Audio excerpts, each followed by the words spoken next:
I'm Bob Hallmark in Longview today. I'm at Fire Station 1. As we all know, the weather has started to move in on us now. We are expecting a hard freeze for at least 3 days, possibly more, and this could create problems, particularly for first responders. That's why I'm here at Fire Station 1. Now, the weather does not stop emergencies.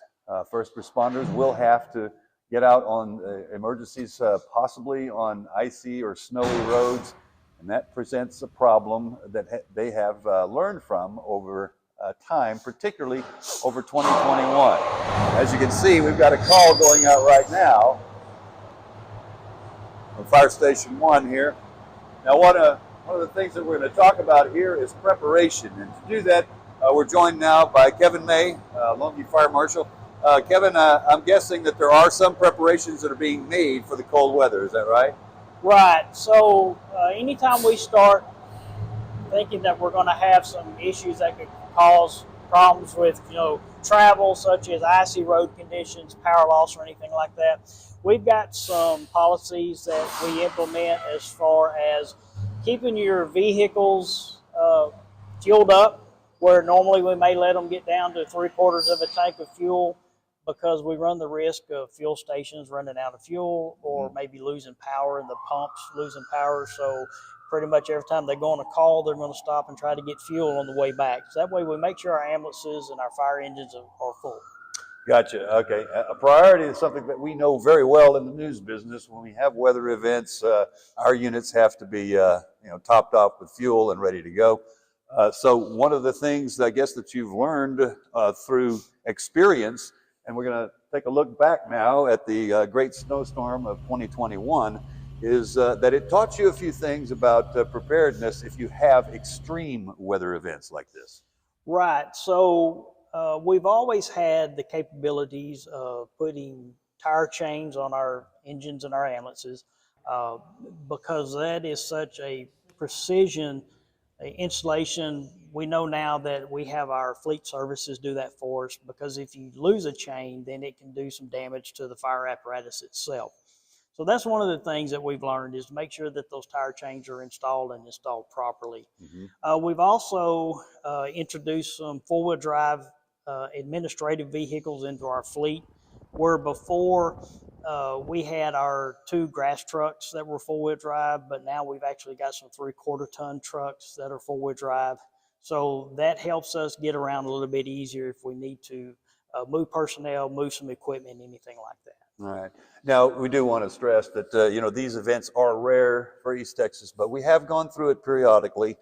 These hard freezes can be a challenge, particularly for the firefighters, because they're out in the elements at this point. And I'm guessing that the firefighters take those precautions as well, as far as possibly wearing warm clothing, things like thermals, things like that. But the bunker gear is very warm to begin with.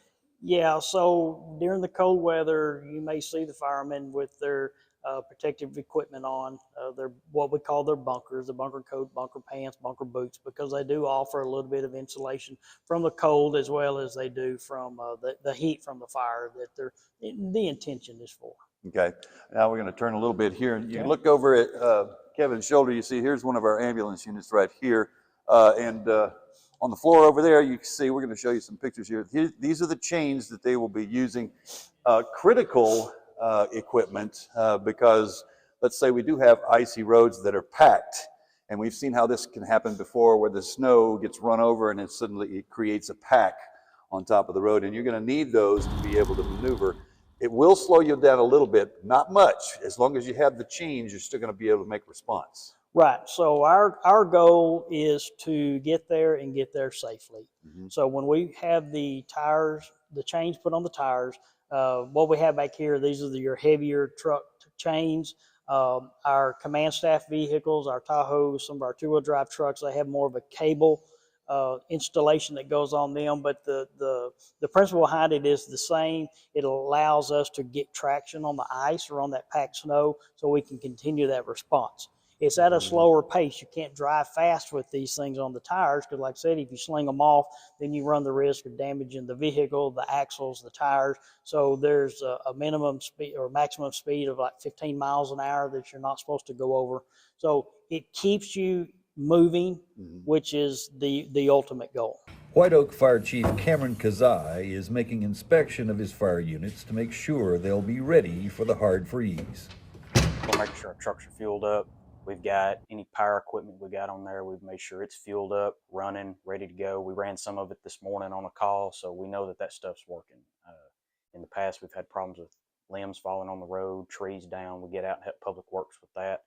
Our trucks, we want to make sure our pumps on our trucks are running. We put any trucks that might need air in the tires, we go ahead and put a little bit of those. But everything on those trucks we're checking, because the last thing we want is to get out in this freezing weather and something go wrong. Our pumps on our brush trucks are exterior, so fuel lines can freeze. We could have problems with water lines freezing, so we want to make sure we got preparations made so that doesn't happen.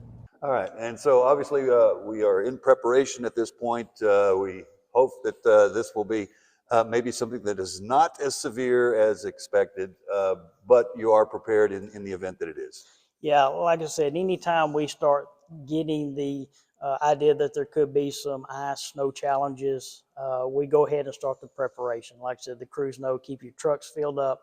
Our bays are heated, so that way we don't have to worry about the water in the fire engines freezing, which a lot of departments, if they don't have those heated bays, that's something that they have to take into consideration. Gotcha. All right. Kevin, thanks so much. I appreciate it. All right, and we'll have much more on this story tonight on KLTV 7 News. For KLTV WebXtra, I'm Bob Hallmark.